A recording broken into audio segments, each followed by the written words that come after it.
ang sampo. Isang seryo. Ang lain ginawa ay nakontribute sa Bible. Ano yung seryo? Huwag nila pinagtabang sa Bible.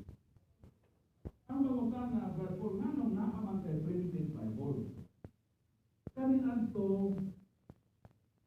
ang pag-produce o Biblia, dito tayo. Nga naman, wala pa may printing. Pero karoon kay printing set. Ang pagutan na nanong naaman kay printed Bible. Kahit niabot ang panahon na dunay usa ka brilliant Catholic inventor. Usa ka German. In the person of Johannes Gutenberg, iyang na-invento ang printing press. Ni atong year 397, uksukat ni Anton na-invento ang unang printed Bible, i-attribute sa inventor, Johannes Gutenberg's Bible. Palakpakan ng Bible. Kani Anton lisod kaayo mag-produce o Biblia.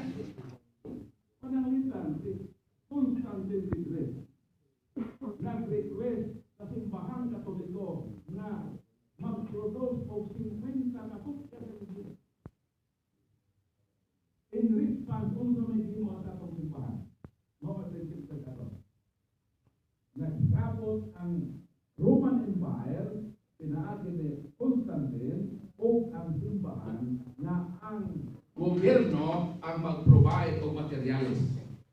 Meaning, papyrus o mga tinta na isusulat.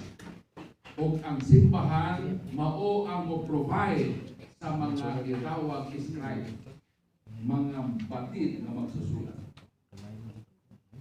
Aron nga matubag ang hangyo sa emperador,